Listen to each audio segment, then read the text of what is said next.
312 people watched me get abandoned at the altar, but the worst part wasn't that Ethan never showed up.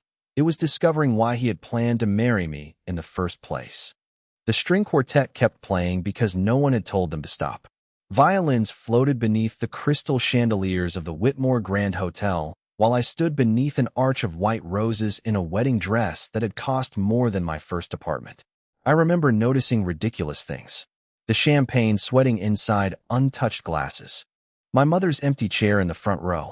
The second hand on the gold clock above the ballroom doors. For 17 p.m. Ethan Caldwell was 17 minutes late to our wedding.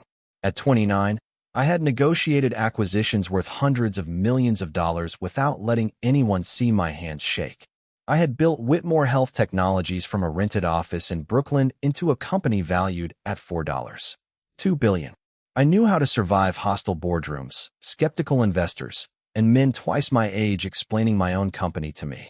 But no business school teaches you what to do when you're wearing white, and 300 people are beginning to whisper. Claire, my maid of honor, touched my arm. I smiled automatically. He's coming. I wasn't sure whether I was reassuring her or myself. Then the ballroom doors opened. Every head turned. It wasn't Ethan.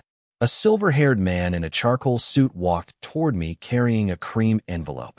I recognized him immediately. Daniel Mercer, Ethan's family attorney. He stopped 6 feet from the altar. He wouldn't meet my eyes. That frightened me more than an apology could have. Ms. Whitmore. Ms. Whitmore. Not Claire. Not Mrs. Caldwell. Something inside me went cold. Where is Ethan? Daniel swallowed. He asked me to give you this. The room seemed to shrink around that envelope. I took it. No love letter waited inside. No explanation. The first page was legal language. The second contained my name. By the third, I understood. Voting rights. Board authorization. A marital transfer provision buried beneath language I had been told was routine estate planning. Ethan hadn't wanted half my fortune. He wanted something more valuable. Influence over the company I had spent 7 years building. I looked toward his parents. His father stared at the floor. His mother was crying. Not from surprise. From shame. They knew. Maybe not everything. But enough. My engagement ring suddenly felt heavier than platinum. Where is he? I asked again. Daniel's silence answered me. Cameras were outside. Investors were inside. Tomorrow, my humiliation would have a headline. Billionaire bride abandoned at the altar. People would debate what I had done wrong. Whether I had worked too much, loved too little, been too successful for a man to stay. I folded the papers carefully and handed them back. Then I removed my engagement ring. My fingers didn't shake anymore. Tell Ethan he forgot something. Daniel looked at the ring in my palm. What? He forgot that my signature was the only thing he couldn't buy. The quartet finally stopped. Silence rolled across the ballroom. And then, from somewhere behind me, came the slow sound of 2 enormous doors opening. I turned. A man in a black suit stood beneath the doorway, perfectly still, while half the room seemed to forget how to breathe. I had never met Vincent Hale, but I knew exactly who he was. Vincent Hale did not walk into the ballroom like a man arriving late to a wedding. He walked in like a man who had never once considered the possibility that a door might be closed to him. His black suit was simple, perfectly tailored, almost severe beneath the warm chandelier light. 2 men followed several steps behind him, but Vincent did not look at them. He looked at me. Around us, conversations died one by one. I heard someone near the front whisper his name. Another guest quietly moved aside before Vincent even reached the aisle. That was what unsettled me most. He never asked anyone to move. They simply did. I tightened my fingers around the engagement ring still resting in my palm. I knew Vincent Hale by reputation. Everyone in New York business circles did. Officially, he was a private investor with interests in commercial real estate, shipping, and luxury hotels. Unofficially, people lowered their voices when they discussed how much influence he actually had. I had spent years avoiding men whose power depended on making other people uncomfortable. Now the most intimidating one in the city was walking directly toward my altar. He stopped about 4 feet from me. His eyes moved briefly to the documents in Daniel Mercer's hand, then to the ring in mine. Nothing in his expression suggested surprise. You knew, I said. Vincent's gaze returned to mine. Enough. 2 syllables. Calm. Controlled. Infuriating. Before I could answer, movement near the side entrance pulled everyone's attention away. Ethan stepped into the ballroom. Still wearing his tuxedo. still wearing the watch I had given him for our engagement. For one impossible second, relief rose inside me before humiliation crushed it. He had been here, close enough to return. He had simply chosen not to stand beside me. Claire, listen to me. Ethan started forward, but stopped when he saw Vincent. The color left his face. Vincent slowly turned toward him. No threat, no raised voice, just silence. Somehow, that silence carried farther than shouting could have. You left the wrong woman standing at the altar, Vincent said. Ethan glanced around at the guests. This has nothing to do with you. That is where you are mistaken. My heartbeat changed. I looked from one man to the other. Would someone like to explain why my wedding suddenly involves Vincent Hale? Ethan opened his mouth. Vincent answered first. Because the documents Mercer brought you are only one piece of it. Daniel looked down. Ethan went rigid. Vincent reached inside his jacket and removed a thin white envelope. He held it toward me. I did not take it. What is that? The reason Caldwell wanted your signature before midnight. Ethan stepped closer. Claire, do not listen to him. I almost laughed. 20 minutes earlier, I would have defended Ethan against anyone in this room. Now every word from him sounded rehearsed. I took Vincent's envelope. Inside were copies of financial records, board communications, and a list of names I recognized immediately. 3 members of my own board. Ethan's father. Ethan. My eyes stopped on a proposed vote scheduled for Monday morning. If the marital authorization had been signed, Ethan would have gained enough influence to help force a restructuring of Whitmore Health Technologies. My company. My life's work. I looked at him. How long? Ethan said nothing. How long were you planning this? Still nothing. I turned toward Vincent. And how long have you known? His expression changed almost imperceptibly. For months. The words hit harder than Ethan's silence. For months. For months of dinners, fittings, invitations, promises. For months in which Vincent Hale could have warned me. Anger burned through the last of my embarrassment. I stepped closer to him. You knew for 4 months, and you waited until I was standing here? For the first time that afternoon, Vincent looked almost uncertain. Because 4 months ago, you would never have believed me. I held his gaze. Then you do not know me at all. I should have walked away from Vincent Hale right then. Instead, I stood beneath thousands of white roses while the most humiliating afternoon of my life became something far more dangerous to everything I had built. Vincent held my stare without defending himself. That irritated me almost as much as his answer. For months, I said. You watched me plan this wedding for 4 months. Claire, Ethan interrupted. Please, we can discuss this privately. I turned toward him. You lost the right to ask me for privacy when you sent your attorney to marry my signature instead of you. A few guests shifted uncomfortably. Good. Let them be uncomfortable. I had spent 17 minutes carrying all the shame in that room by myself. I was finished carrying it. Ethan lowered his voice. Those documents are being taken out of context.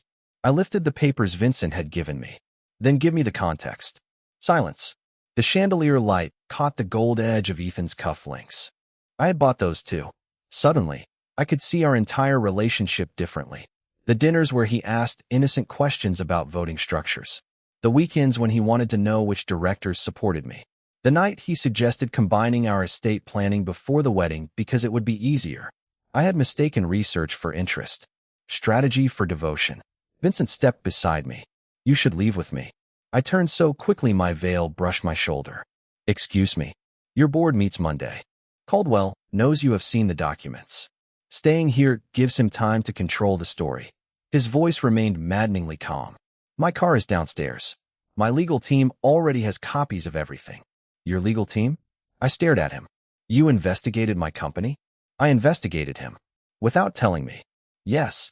That single word landed between us like a locked door. Vincent extended his hand, not touching me, simply offering it. Come with me, Claire. Tonight you need distance from this room. I looked at his hand, then at Ethan. 2 powerful men. 2 different kinds of certainty.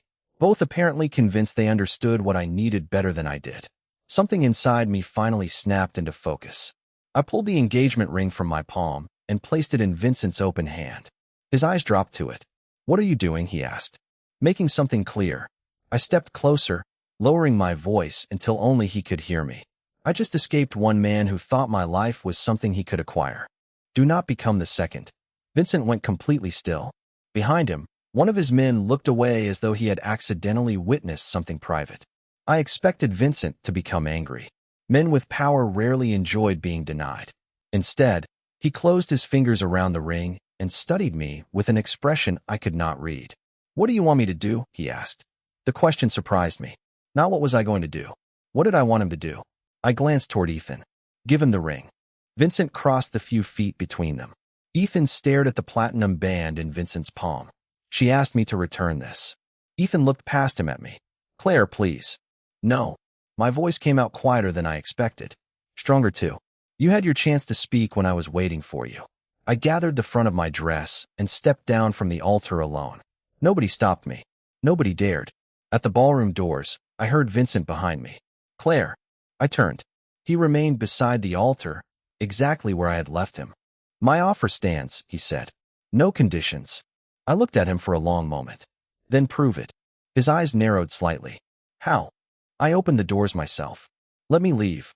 The doors closed behind me, and for the first time all afternoon, nobody followed.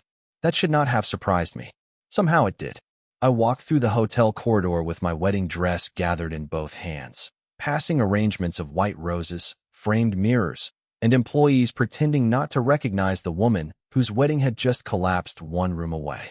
My heels clicked against the marble floor. One step, then another. I kept waiting to hear Vincent behind me. Nothing. By the time I reached the private elevator, my breathing had finally slowed. I pressed the button and looked back.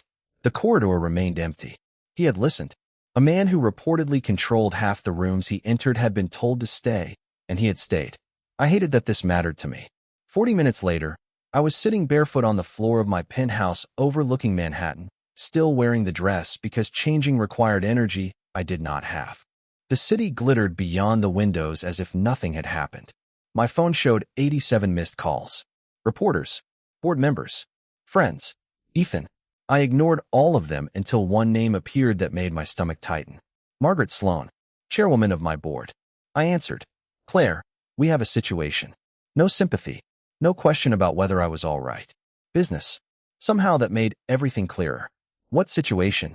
"Several directors have requested an emergency meeting Monday morning." I looked at the documents Vincent had given me.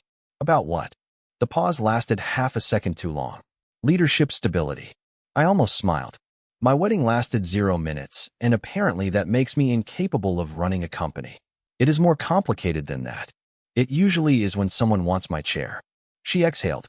"There are concerns about recent decisions, projections, and public confidence." Ethan has also raised questions. My grip tightened around the phone. Ethan is not an employee of Whitmore Health Technologies. No, but his family represents significant institutional relationships. There it was. Not love. Not betrayal. Leverage. "Monday at 9, Margaret said. You should prepare." The call ended. 10 seconds later, my phone rang again. "Vincent." I stared at his name before answering. "Did you know about Monday?" "Yes." His voice was quiet. "Of course you did. Claire, listen carefully. They are going to use today's humiliation to make you look unstable. Then they will fail." "Probably." That answer stopped me. "Probably. You want reassurance or truth?" "Truth." "Then you are walking into a room where at least 3 people have already decided how they will vote." I looked across Manhattan. "And I suppose you can fix that." Silence. "Yes." I closed my eyes. "No. I did not offer." "You were going to." Another pause. "Yes." I stood and crossed toward the windows. "Vincent, if you make one call, pressure one director, or interfere with one vote, whatever happens Monday will belong to you instead of me. You could lose your company. Then let me lose it." His voice dropped. "Why?" I watched my reflection in the glass. White dress. Bare feet. Mascara still perfect because somehow I had refused even to cry. "Because if you destroy this problem for me, I will spend the rest of my life wondering whether I could have survived it myself." The line went silent. I expected an argument. Instead, Vincent said, "All right." 2 words. No resistance. No conditions. Then he added, "But the evidence is yours. What you do with it is your choice." I looked down at the papers scattered across my coffee table.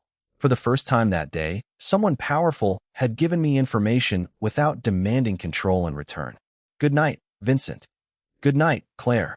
I ended the call. At 8 the next morning, I was still awake. My wedding dress was finally hanging over a chair. The white roses from my bouquet sat untouched beside the window. Across my dining table were financial reports, board minutes, voting agreements, and 4 months of secrets. I poured another cup of coffee and opened the first file. Ethan had spent months preparing to take my company. He had made one mistake. He had assumed that after losing him, I would be too broken to fight for anything else. By Sunday afternoon, I had stopped thinking like a bride and started thinking like the chief executive officer who had built a $4 billion company from nothing. I covered my dining table with financial statements, voting records, internal emails, and every document Vincent had given me. The pattern was almost elegant once I stopped looking at it emotionally. Ethan had spent months building relationships with 3 directors who already believed Whitmore Health Technologies had grown too dependent on me. My marriage would have given him access. My public humiliation would give them justification. By Monday morning, they planned to have both. At 3:12 p.m., my phone began vibrating so often that I finally turned it face down. Headlines had spread everywhere. Photographs of me standing alone beneath white roses were already circulating online. One commentator called me brilliant in business, but unlucky in love. Another wondered whether the wedding disaster revealed deeper instability behind my company. I stared at that word. Instability. 7 years of work reduced to 17 minutes at an altar. Then another notification appeared. Whitmore Health Technologies shares had fallen 11% in afternoon trading. I felt the number before I understood it. 11%. Billions of dollars in market value moving because strangers had decided my heartbreak belonged on a balance sheet. At 4:06, Margaret Sloan called again. Claire, the board is concerned. The board was concerned before my wedding. Silence. You have evidence of that, I assume. Enough. Margaret lowered her voice. 3 directors are considering supporting a temporary suspension of your executive authority. I stood beside the windows, watching rain begin to blur Manhattan into gray streaks. Temporary. Until confidence stabilizes. I almost laughed. And who runs my company while everyone waits for me to become emotionally acceptable again? She did not answer. She did not need to. The call ended, and I finally allowed myself 1 minute to feel afraid. Exactly 1. Then the building concierge called. Ms. Whitmore, Mr. Hale is downstairs. I nearly told him to send Vincent away. Instead, I said, let him up. Vincent arrived alone. No entourage. No dramatic entrance. He carried 2 coffees and a plain manila folder. His eyes moved across the documents covering my table. You have been working all night. That was not a question. No. He placed 1 coffee near me. Neither is this. I looked at the cup. Black coffee. 1 teaspoon of sugar. Exactly how I drank it. How do you know my coffee order? You have used the same cafe across from your office for 6 years. I stared at him. That is either thoughtful or deeply concerning. For the first time, the corner of his mouth moved. Barely. I was told I needed to improve my approach. I almost smiled. Almost. Then he opened the folder. Inside was a list of institutional investors connected to Ethan's family. If I make 3 calls, Vincent said, Monday disappears. I closed the folder. No. Claire. No calls. No favors. No pressure. His expression hardened, not with anger, but frustration. They are trying to take everything from you. I know. And you would rather lose than accept help? Help is not the problem. I stepped closer. Control is. Vincent said nothing. If you clear that room for me, I will never know whether I could have survived it myself. His eyes held mine for several seconds. Then he picked up the folder. Understood. No argument. No wounded pride. He simply accepted the boundary. That frightened me in a completely different way, because respect was harder to defend against than intimidation. Vincent turned toward the door, then stopped. For what it is worth, Claire, I do not think you need me to save your company. Then why are you here? He looked back at the documents covering my table. Because sometimes the strongest person in the room still deserves someone standing nearby. After he left, I returned to the evidence. At 6:43 p.m., I found the email that changed everything. It had been sent 8 weeks earlier from Ethan to one of my directors. 6 words sat at the bottom of the page. Once Claire is removed, we proceed. The email should have made me feel victorious. Instead, it made me wonder why Vincent had not shown it to me first. I read those 6 words until they blurred on my screen. Once Claire is removed, we proceed. Removed from what? The company? The board? My own future? I checked the attachment history, then the forwarding chain. That was when I saw the date Vincent's investigator had obtained a copy. For months earlier, he had known more than he admitted. At 7:18 p.m., I called him. "Where are you?" I asked. "St. Catherine's." I knew the name. A nonprofit hospital in Queens that had nearly closed 2 years earlier before an anonymous foundation donated $20 million. Why? Sunday dinner. That answer made so little sense that I drove there myself. 40 minutes later, I found Vincent in a quiet family waiting area carrying paper cups of hot chocolate for 3 children while an older woman thanked him for paying for her husband's rehabilitation. No black suits. No people moving aside. Just Vincent in a dark sweater listening while a little boy explained a drawing taped to the wall. I stopped several feet away. He noticed me immediately. "You came. You lied to me." The warmth disappeared from his expression. He led me toward an empty hallway. "About what?" I held up my phone. "You had this email 4 months ago." Vincent read the screen. "Yes. You knew Ethan planned to remove me. I knew he was discussing it. That distinction matters to you." It mattered without proof of what removed meant. I wanted to stay angry. Then a nurse passed us and quietly thanked Vincent for funding the pediatric wing. I looked after her. "You funded this hospital?" "Part of it." "Why anonymously?" His gaze moved toward a framed photograph near the elevators. A woman with kind eyes stood beside a much younger Vincent. "My mother died here when I was 19. They did everything they could for her." His voice remained steady, but something behind it changed. "I promised myself that money would never decide whether another family received care here." I had spent years hearing stories about Vincent Hale's influence. Nobody had ever mentioned this. "Why hide it?" I asked. "Because generosity becomes advertising the moment you demand applause." That stayed with me. So did everything else I noticed that evening. The widowed sister he called before leaving. The hospital administrator who treated him like an old friend instead of a donor. The way he remembered the security guard's daughter's college major. None of it matched the man I thought I understood. Outside, rain tapped softly against the hospital canopy. Vincent opened my car door, then stepped back without assuming I wanted anything more. "You should get some sleep," he said. "You have a board meeting tomorrow. You still have not answered the important question." He waited. "Why did you watch Ethan for 4 months instead of warning me?" His face became unreadable again. "Because there were reasons I could not enter your life." "What reasons?" "Not tonight." Anger returned instantly.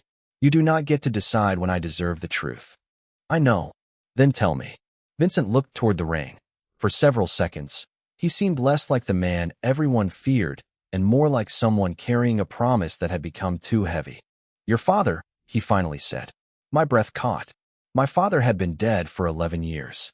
"What about him?" Vincent looked back at me. "Claire, your father knew me. And before he died, he made me promise I would stay away from you." For 11 years, I had believed my father left me nothing except his name, a few photographs, and the stubborn belief that I could build something meaningful without him. Now Vincent Hale was standing beneath a hospital awning telling me there had been one more thing. A promise. "Start talking," I said. Rain whispered against the pavement beyond us. Vincent did not move. "Your father met me when I was 22. I had money, ambition, and absolutely no idea what kind of man I wanted to become. That does not explain why he knew you. He invested in one of my first legitimate real estate projects when every bank in New York had already said no." I stared at him.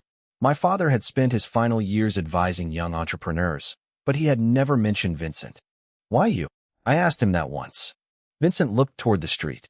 He said everyone deserved one person willing to judge them by what they could become instead of what people expected them to be.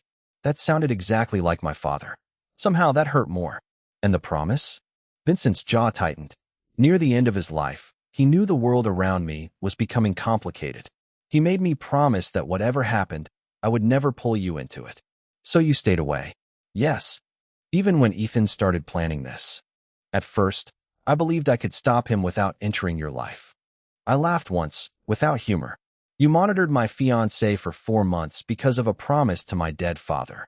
I monitored a man attempting to use you. That is not better." "I know." The answer stopped me. Vincent was not asking forgiveness. He was not reshaping the truth until he looked heroic. He was simply standing there accepting my anger. "Then why break the promise Saturday?" I asked. His eyes met mine. "Because I saw you standing alone."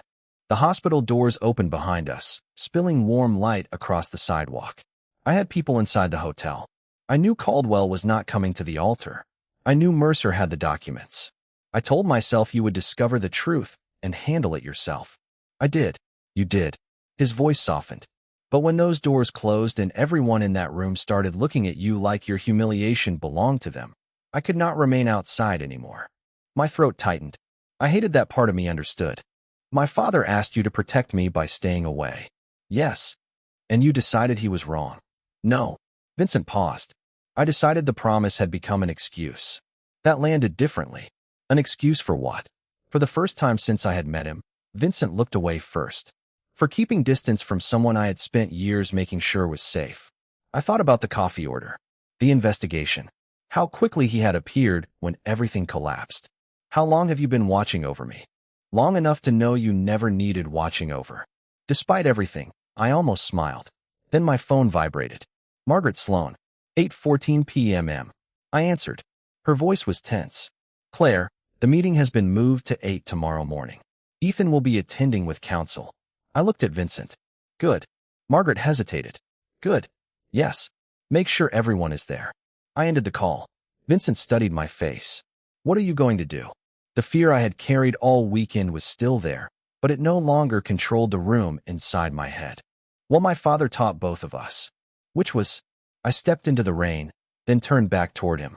Give people the chance to show you exactly who they are. Vincent followed me only as far as the edge of the awning. He understood now. Tomorrow, he would not stand beside me. Tomorrow, there would be no feared man walking through the doors to change the room. Ethan had spent months preparing to remove me. At 8 o'clock in the morning, I was going to let him try. At 7:58 Monday morning, I walked into the boardroom carrying one leather folder and nothing else. No Vincent. No attorneys surrounding me. No dramatic rescue waiting in the hallway. Just me. 12 directors sat around the 40-foot walnut table on the 36th floor of Whitmore Health Technologies. Manhattan stretched beyond the windows, bright and indifferent. Ethan sat beside his attorney near the far end. He looked rested, prepared, almost confident. Margaret Sloan cleared her throat. Claire, thank you for coming. It is my company, Margaret. I was planning to attend. Nobody smiled. At exactly 8, the doors closed. One director began talking about market confidence. Another mentioned Saturday's publicity. A third questioned whether recent personal circumstances might interfere with my judgment. I listened without interrupting. That seemed to make them nervous. Ethan finally leaned forward. This is not personal, Claire. I looked at him. You tried to marry me 2 days ago. I think we passed personal several exits back. Margaret lowered her eyes to hide what might have been a smile. Ethan continued. Whitmore needs stability. The stock dropped 11% Friday and recovered 4% before closing. That does not change the concern. No, but evidence might. I opened my folder. The room went quiet. I placed copies of the email in front of every director. Once Claire is removed, we proceed. Ethan's expression changed first. Then the 3 directors whose names appeared in the communication chain stopped looking at me. This email was sent 8 weeks ago, I said. Before my wedding failed. Before the headlines. Before anyone in this room suddenly became concerned about my emotional stability. One director shifted in his chair. Claire, there is context. Wonderful. Explain it. Silence. I continued. I also have records connecting proposed voting changes to financial relationships involving Caldwell family interests. Ethan stood. These materials were obtained improperly. Sit down, Ethan. He stared at me. For 2 years, I had softened my voice around him. Made myself smaller in arguments. Pretended compromise meant surrendering first. Not anymore. He sat. His attorney whispered something to him. Then Ethan glanced toward the boardroom doors. Once. Twice. A third time. I understood. He was waiting for Vincent. Maybe he assumed Vincent would appear and turn this into a battle between powerful men. Maybe that was the only kind of power Ethan understood. I closed the folder. Stopped looking at the door. His eyes returned to mine. Vincent Hale is not coming. Confusion crossed his face. This has nothing to do with him. Exactly. I stood. My hands were steady. You spent months planning around my relationships, my reputation, and what you assumed I would do after being publicly humiliated. You calculated everything except me. Nobody moved. So stop looking for Vincent. I am the person you should have been afraid of. The silence afterward felt different from the silence at my wedding. That silence had been pity. This was attention. Margaret removed her glasses. I moved that the proposed suspension of Claire Whitmore's executive authority be withdrawn, pending an independent review of the communications presented today. Another director seconded immediately. The vote took less than 3 minutes. 9 in favor, 3 abstentions, none against. Then came a second motion. The 3 directors connected to Ethan's plan would temporarily surrender committee authority while outside counsel conducted a review. Ethan watched the room move away from him one vote at a time. I felt no satisfaction in his humiliation. That surprised me. I only felt free. When the meeting ended, everyone filed out except Margaret. She stopped beside me. Your father would have been proud. I looked through the windows at the city below. I hope so. At 9:07, my phone vibrated. One message. Vincent. I opened it. 4 words waited on the screen. I knew you could. Vincent's message stayed on my screen for the rest of the morning. I knew you could. No congratulations. No claim that his evidence had saved me. No reminder that he had been right about Ethan. Just 4 words that gave the victory back to me. By noon, Whitmore Health Technologies had issued a statement confirming an independent governance review. By the closing bell, our stock had recovered most of Friday's losses. Ethan resigned from 2 charitable boards before the week ended, and his family's attorneys became suddenly interested in resolving things quietly. I did not care. For the first time in years, quiet sounded wonderful. 3 weeks passed before I saw Vincent again. I told myself that was intentional. I had a company to stabilize, employees to reassure, and an entire wedding registry to return. Still, every morning when I bought coffee from the cafe across from my office, I remembered that he knew my order.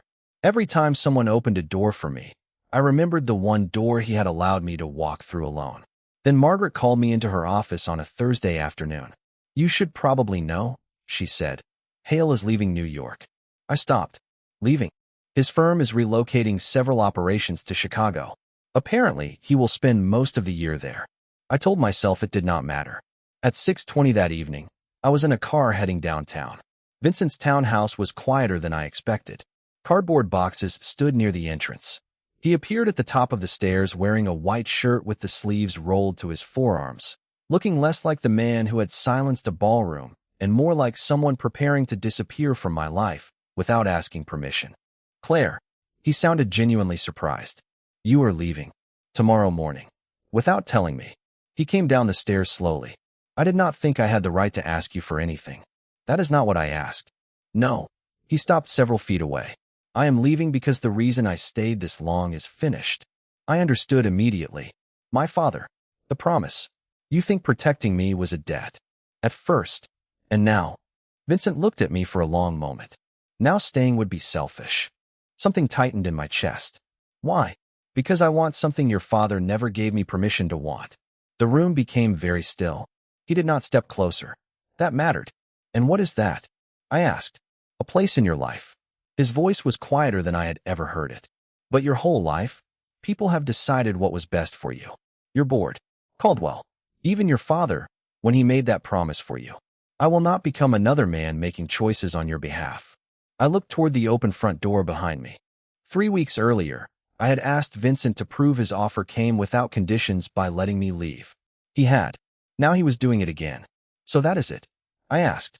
You just walk away? If that is what gives you a choice, yes. I almost laughed because the irony was unbearable. Ethan had stood beside me for 2 years while quietly trying to control my future. Vincent had known me for days and was willing to remove himself from it entirely rather than control a single decision. You are very frustrating, I said. The faintest smile touched his face. I have been told. I stepped toward him. You are leaving without asking me to come. His smile disappeared. I will never ask you to follow me, Claire. Good. I took another step. Because I am not following you. Confusion crossed his face for perhaps the first time since I had met him. I smiled. I am choosing you. There is a difference.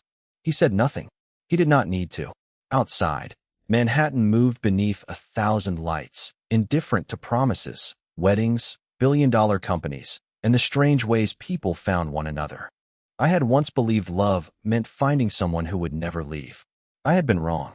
Ethan abandoned me because he could not own my future. Vincent was willing to walk away because he understood that loving me meant my future had to remain mine. And that was why, when he finally opened the door and gave me every chance to leave, I stayed.